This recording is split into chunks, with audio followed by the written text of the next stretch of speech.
السلام علیکم. متبادل کے تمام دوستوں کا شکریہ. آپ لوگوں سے آج کافی عرصے کے بعد براہ راست گفتگو ہو رہی ہے، اور چونکہ وقت کم ملتا ہے آپ سے اس طرح سے بات نہیں ہو پاتی ہے.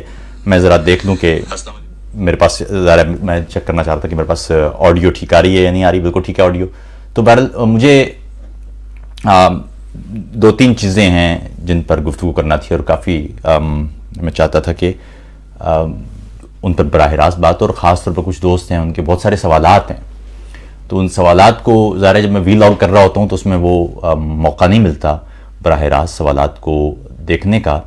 تو میں نے سوچا کہ آپ سے اس طرح سے ایک لائیو بیٹھک کی جائے. کافی عرصے کے بعد دوبارہ سے اس طرح سے تھوڑا سا وقت ملا ہے.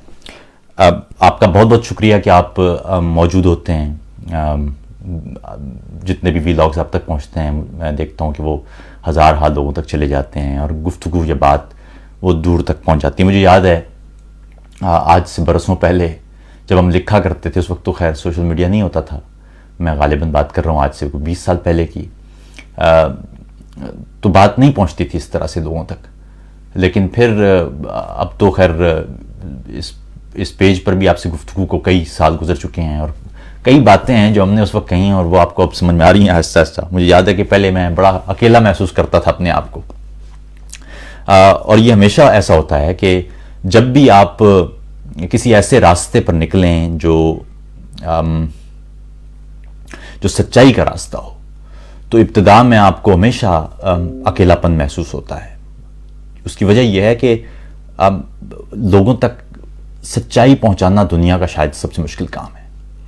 جو طے شدہ فارمولے سے دنیا دیکھ رہے ہوتے ہیں ان کے لیے بڑا مشکل ہوتا ہے کہ وہ ایک نئے یا متبادل نگاہ سے دنیا کو دیکھیں. خیر، آپ لوگوں کا بہت بہت شکریہ. جتنے دوست موجود ہیں ان سے گزارش ہے کہ یہ بیٹھک اپنے اپنے دوستوں تک پہنچا دیں.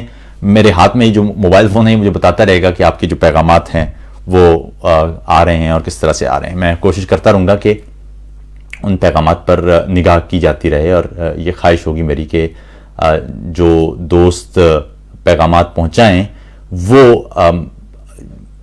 خاص طور پر جو سوالات ہیں ان سوالات پر تفصیل سے گفتگو ہو پائے. آپ جانتے ہیں اس وقت کرونا وائرس دنیا بھر میں اس نے ایک تباہی مچائی ہوئی ہے.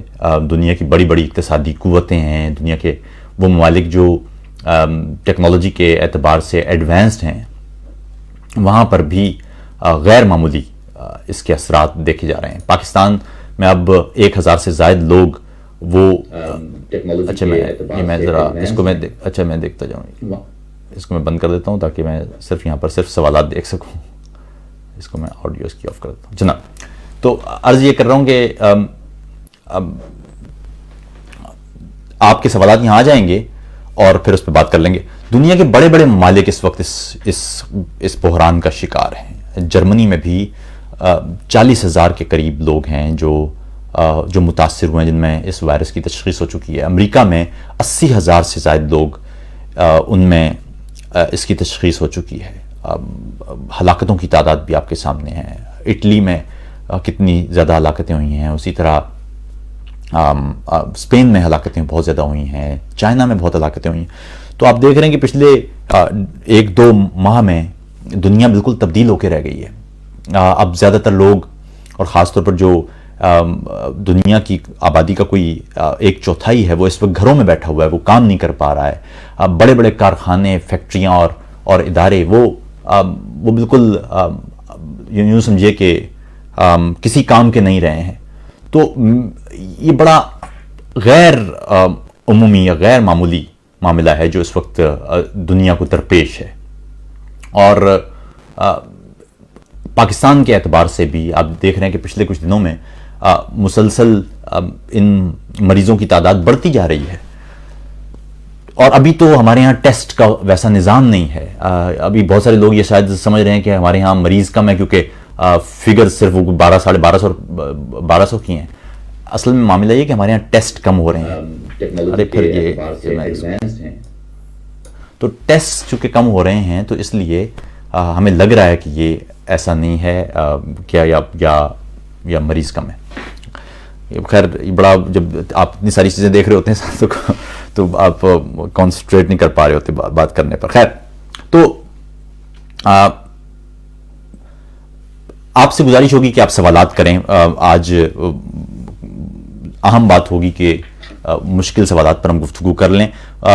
کچھ دیر پہلے ایک دوست نے مجھے فیس بک پر میسج کیا ہمارے پیج پر, اور وہاں پیج سے مجھے میسج آیا کہ جی عاطف بھائی ایک کوئی دوست ہیں, وہ سوالات ہیں ان کے, وہ جوابات چاہتے ہیں. میں نے اس لیے سوچا کہ آپ سے براہ راست بات کر لی جائے اور جو چیزیں آپ کو سننا ہے یا سمجھنا ہے ان کو ہم دیکھ لیں. کوئی اہم سوالات ہوں تو وہاں لکھتے چلے جائیے. میں آپ کو جو جنرل باتیں ہیں ان پر بات کرنا چاہتا ہوں. ایک تو میں ابھی آپ نے دیکھا ہوگا کہ لاک ڈاؤن سے پہلے پاکستان میں 2 طرح کے نقطہ نگاہ تھے. ایک تو یہ تھا کہ لاک ڈاؤن کر دیا جائے, سندھ حکومت نے بھی لاک ڈاؤن کر دیا اور پھر اس کے بعد پنجاب نے بھی کر دیا. لیکن ساتھ ہی آپ نے دیکھا کہ عمران خان, ان کا موقف تھا کہ لاک ڈاؤن سے نقصان ہوگا. میری ذاتی رائے میں یہ واقعی یہ کوئی اتنا آسان معاملہ نہیں ہے. عمران خان تو ہو سکتا ہے کوئی پولیٹیکل ریزنز کی وجہ سے کچھ ایسا کہہ رہے ہوں, لیکن سچی بات بھی یہ ہے کہ لاک ڈاؤن سے بے شمار نقصانات بھی ہیں.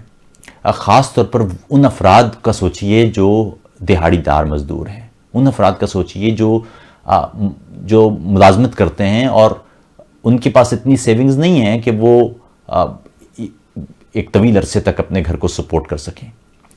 کئی ایسے لوگ ہیں جو صرف ملازمت کرتے ہیں, جو ان کو پیسے ملتے ہیں اس سے ان کا گزر بسر ہو رہا ہوتا ہے. تو میری رائے میں یہ اتنا آسان معاملہ ہے نہیں جتنا ہم سمجھ رہے ہیں. اب ڈیپینڈ کرتا ہے کہ کتنے عرصے تک یہ کیری کر سکتے ہیں ہم, تو یہ دیکھنا ہوگا اور اس کے لحاظ سے ہی چیزیں طے ہو پائیں گی.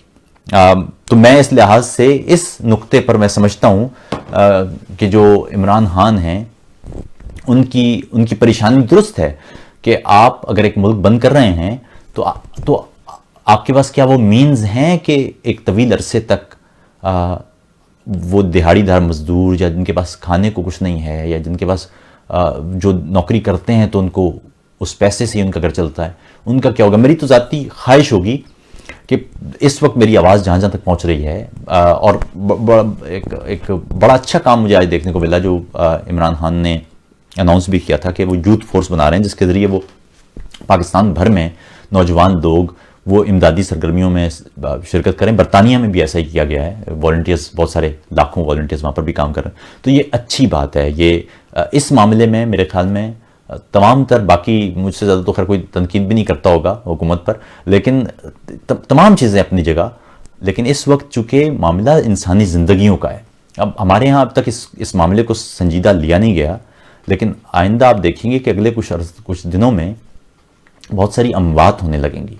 ابھی تو ہمارے ہاں کئی اموات ہو رہی ہوں گی جن کے بارے میں ہمیں علم ہی نہیں ہوگا کہ اس کی وجہ کرونا ہے, کیونکہ ہمارے ہاں ٹیسٹ ویسے نہیں ہو رہے ہیں. دوسری بات یہ ہے کہ ہمارے ہاں وینٹیلیٹرز یا آئی سی یوز کی تعداد بھی آپ کے سامنے ہے. تو ایسے میں وہاں کیسی تباہی مچ سکتی ہے وہ آپ خود سمجھ سکتے ہیں. دیکھیے یورپ میں اس وبا کو سنجیدہ نہ لینے کی ایک وجہ یہ تھی کہ یہاں کا جو ہیلتھ کا نظام ہے, صحت کا نظام ہے, وہ بہت مضبوط ہے. یہاں پر لوگوں کے دماغ میں پہلی بات جب کسی وبا کا سنتے ہیں تو آتی ہے کہ ہمارا ہسپتال اس سے نمٹ لے گا. لیکن ہمارے یہاں ایسا نہیں ہے. ہمارے ہاں ہسپتال نہیں نمٹ پائے گا, ہمیں احتیاط سے اسے جیتنا پڑے گا اس جنگ کو. اور احتیاط آپ جانتے ہیں کہ جو بھی ایسا وائرس ہو, اس سے ایک تو آپ اس وقت دیکھ رہے ہوں گے آپ کی میڈیا پر مسلسل آپ کو بتایا جا رہا ہے کہ آپ اپنے ہاتھ دھوتے رہیں.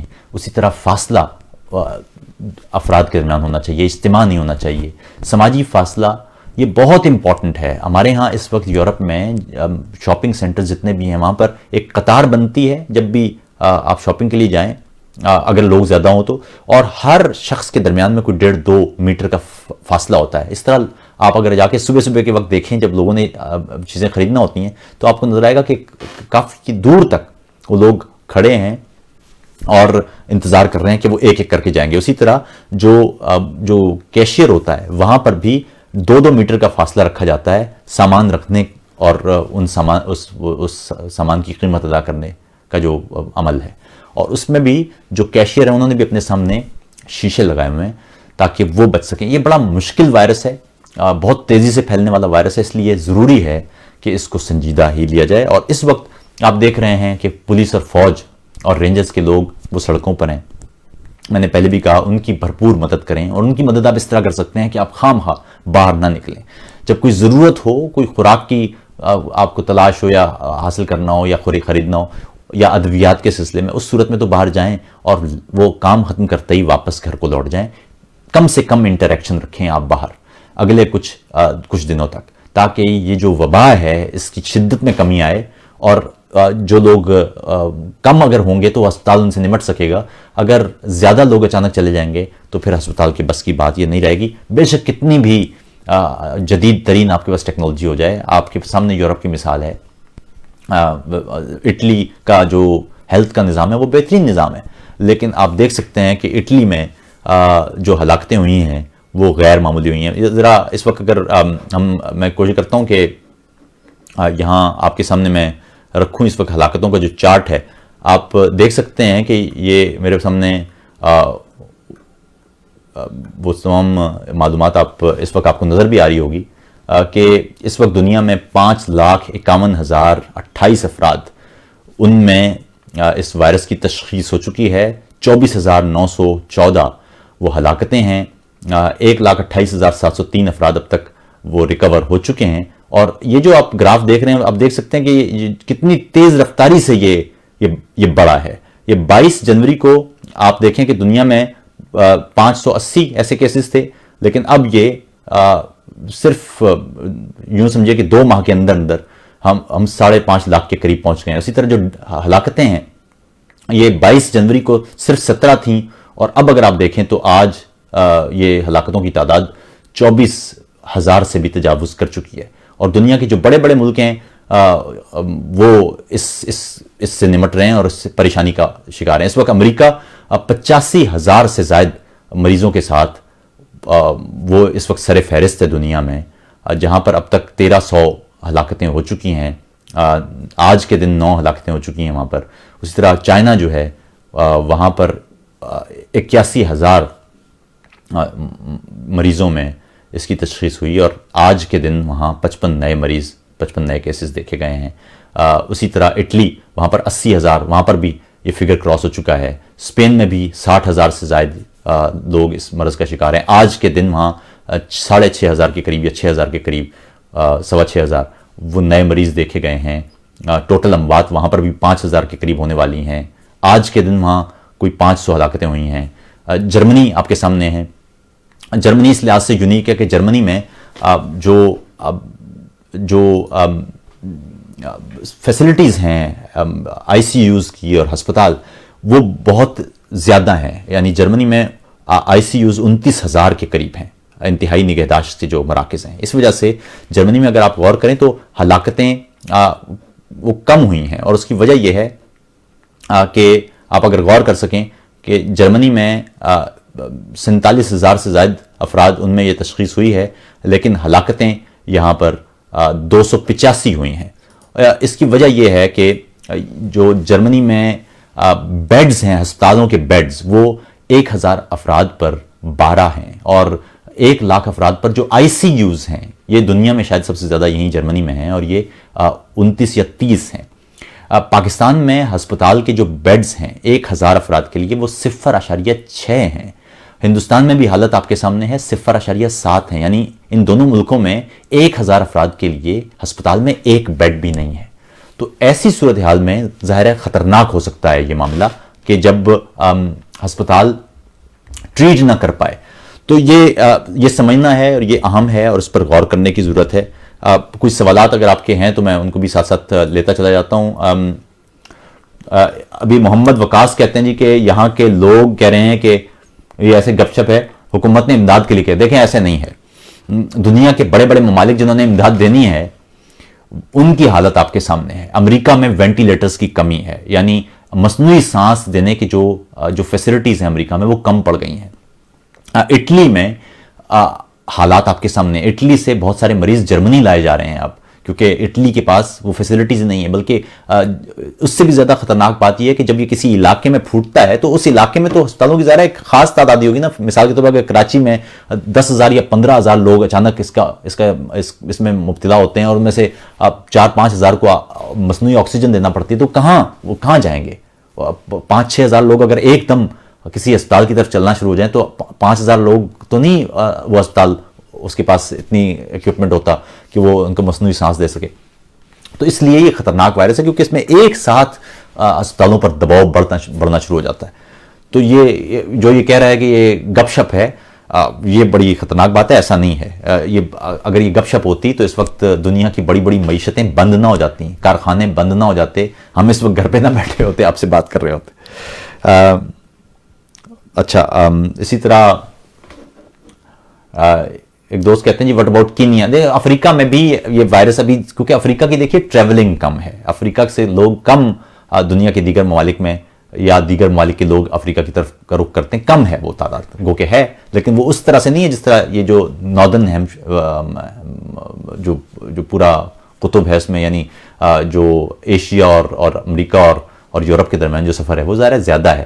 تو جہاں زیادہ سفر ہے اسی جگہ پر ظاہر ہے مسافر ان کا انٹریکشن ہوا ہے اور وہ مسافر پہنچے ہیں چین سے، اور پھر چین کے بعد یہ پھر مقامی آبادیوں میں پھیلتا چلا گیا ہے. تو اس لیے یہ ہے.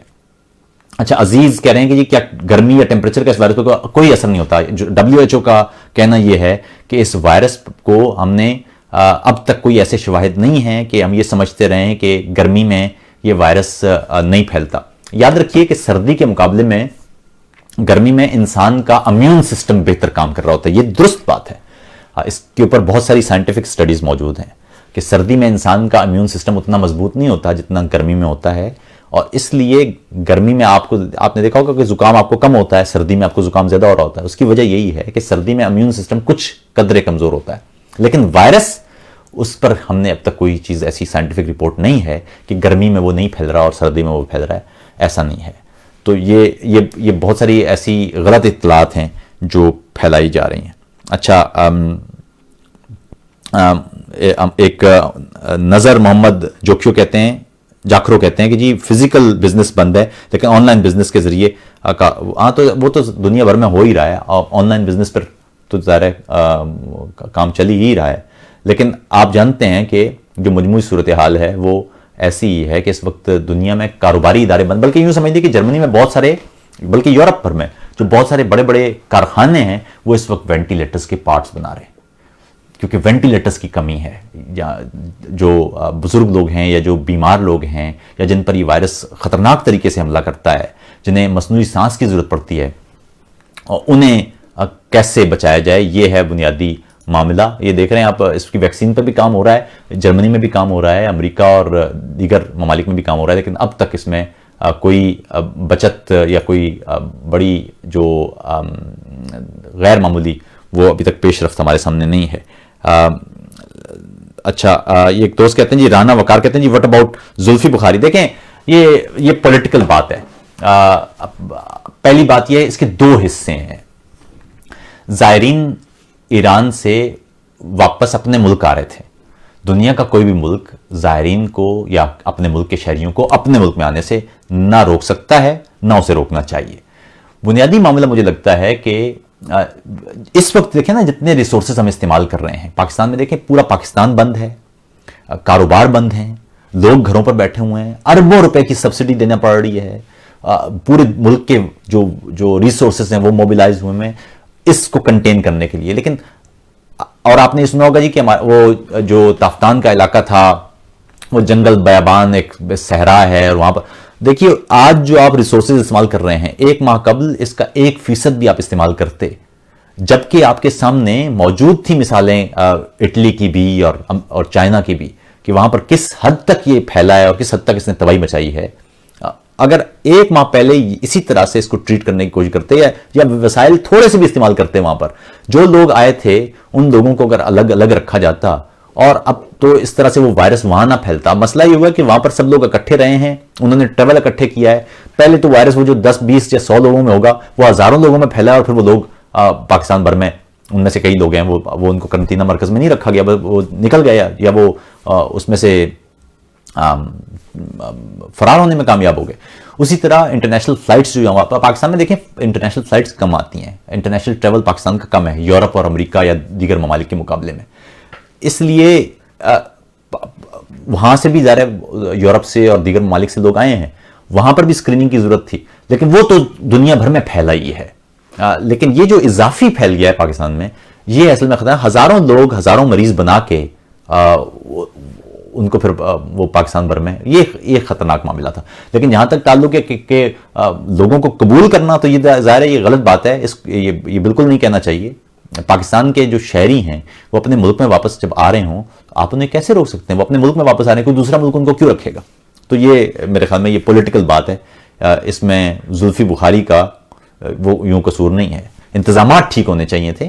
وہ لوگ جو ہیں ان کو وہاں پر پراپر طریقے سے کوارنٹائن کیا جاتا، وہاں پر ان کو رکھا جاتا، اور پھر وہاں سے جو صحت مند لوگ تھے وہ نکال لیے جاتے. جن کو ہسپتال پہنچانا تھا ان کو ہسپتال پہنچا دیا جاتا تو آسان ہو جاتا. گڑبڑ قبول کرنے میں نہیں ہے، گڑبڑ یہ ہے کہ وہاں پر بد انتظامی کی وجہ سے نقصان ہوا ہے. اچھا، ایک زاہد خان کہتے ہیں جی کہ سر hair 2 questions are generally discussed instead of research and information. It's faith and second faith test, and then second is it's great game for power. پہلے تو سمجھنے کہ جو فیتھ کا دیکھیں، میں کوشش میری ہے کہ میں اس معاملے میں کوئی ریلیجیس بات نہ کی جائے، کیونکہ بہت سارے لوگ یہاں پر مختلف مذاہب کے وہ اس وقت بھی اس بیٹھک کا حصہ ہوں گے، تو میں نہیں چاہتا کہ کسی ایک مذہب یا ایک مسلک کی تحت بات ہو. یاد رکھیے گا، انسان جب بھی کوئی انسان کے سامنے مسئلہ ہوتا ہے تو اسے وہ اپنے انداز سے سمجھنے کی کوشش کرتا ہے. اس وقت جو سائنٹسٹ ہوگا اس کے لیے سب سے بڑا مسئلہ یہ ہوگا کہ اس کا ڈی این اے اور آر این اے اس کو کس طرح سے ایسے جانچا جائے کہ اس کی ویکسین بن جائے. اس کے لیے سب سے بڑا مسئلہ یہ ہوگا. کوئی جو مسیحی ہوگا اس کے لیے سب سے بڑا مسئلہ یہ ہوگا کہ خدا اس میں سے کس طرح مجھے آزمائش کے طور سے گزار رہا ہے. کوئی ہندو کسی اور طریقے سے سوچ رہا ہوگا، کوئی مسلمان کسی اور طریقے سے سوچ رہا ہوگا. تو فیتھ کا ٹیسٹ خدا کو اگر لینا ہو تو وہ وائرس، ایک ایسا وائرس خاص طور پر جو کمزوروں کو، جو مدافعتی نظام کم رکھنے والے لوگ ہیں ان کو، یا جو بزرگوں کو، ان پر حملہ کر کے ان کو بدترین اور اذیت ناک موت دے رہا ہو. مجھے نہیں لگتا کہ یہ جملہ کہہ کہ ہم خدا کی کوئی توصیف بیان کرتے ہیں. خدا کا ایک اٹل قوانین ہے اس کائنات کے.